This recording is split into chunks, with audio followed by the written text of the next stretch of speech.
What's up, Pools? Today we got an awesome video for you for the love of collecting. I'm Caston. I'm Caden. And in today's video, we're going to talk about a very special figurine. The figurine we're going to talk about today is a 1/10 scale figurine. So it's not as small as Nendroids, which seem to be the smallest of the statue or figurine collecting. And then you have as big as 1/1 scales, which are like people-sized statues or figurines. But today our video is solely going to be on a 1/10 scale, which I like because that size gives us a little bit more of a chance to see the statue itself, to see the designs. It feels more versatile. You can move it, you can place it, different things like that. Yeah, and I feel they go a little bit more into detail because they have more to work with at that point. Okay, yeah. This statue is pretty special to me because it comes from Pokemon, and Pokemon is just a big franchise and a big part of both of our likes. But can you guess which Pokemon it is? I bet I can. All right. It is Mewtwo. This figurine is made of vinyl and is colored and decorated to shape the perfect scene. It presents the Mewtwo that we all know and love so much. It's just such a cool figurine. This statue was made by Wicked Cool Toys. They are a creator and publisher that seem to handle all of Pokemon's memorabilia or collectible items. So statues like this, I believe plushies as well. We'll have to look more into that. But the statue is designed by Wicked Cool Toys. And as I mentioned before, it is a 1/10 scale and stands at a decent 13 inches. Wow. It is colored and decorated to make this perfect scene of Mewtwo pulling the ground up with his powers. One of the coolest things about the figurine is that it lights up. It makes all this purple and blues just really light up. So cool. In the dark, it's even cooler. We'll show that later. Yeah, it's really cool how they designed this figurine. Is they made this scene where it looks like he's pulling up these pieces of debris with his powers. And the way the light illuminates that just adds to that so much. It's so cool in my opinion.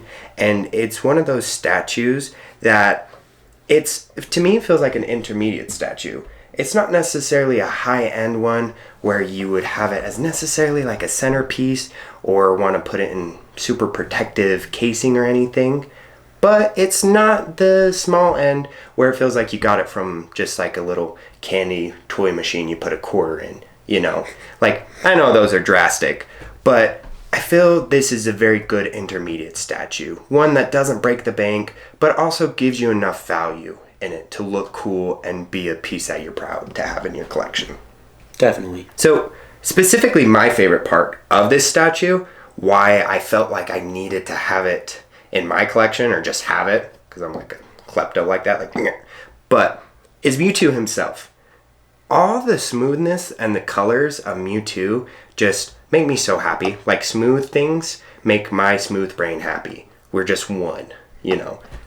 And I love how they colored him, how in the paint job, it actually, they did a good job. Pieces aren't overlapping on themselves. He doesn't have one eye that's ski-wampus.